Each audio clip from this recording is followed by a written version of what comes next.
Hello everyone, welcome to the Narcissism Decoder. I'm your host, Dr. Anthony Mazzella. In our previous episode, Celeste, a listener of the podcast, posed some insightful questions about why we often think in extremes. She kindly agreed to join us again so we can continue to respond to her questions and apply a theory on splitting to a case that she started to present. We recorded that episode, and unfortunately, there were technical problems with the microphone, so I'm not able to bring that recording to you. While it was still fresh in my mind, I wanted to share with you segments of that conversation, and as soon as we can get her back on the show, we will flush out the details of her case. If you have not yet listened to that prior episode, we left off thinking about why someone may have a hard time accepting a soothing and comforting, supportive voice. Another way to think about this is if you or someone you know has a hard time accepting gifts or sitting down for a nice meal, this is the kind of person, just to illustrate this point further, who enjoys a movie but then complains about the price. In essence, they spoil the good experience. In the case we were discussing, this was a fellow who grew up with a very critical and demanding grandmother.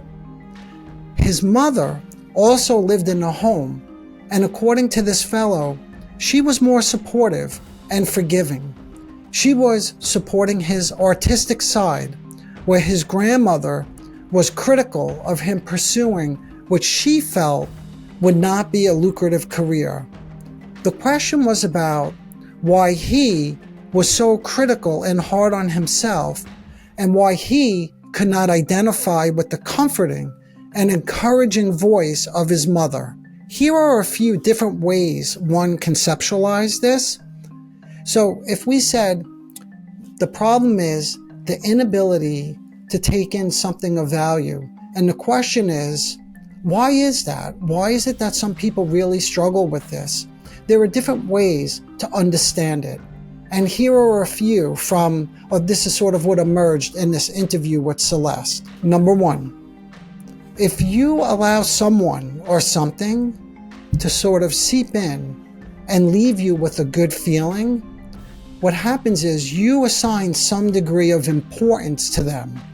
And this entails the possibility of becoming dependent on their helpful support. But you can't depend on that. Why can't you depend on helpful support? See, so this question just keeps going, and this is what happens when we start to unravel these things. So here's number two, sort of connected to number one.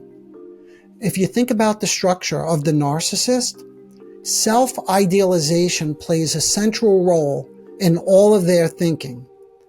In the narcissistic structure, they believe what? That they have everything of value. So this belief helps bolster their self-esteem.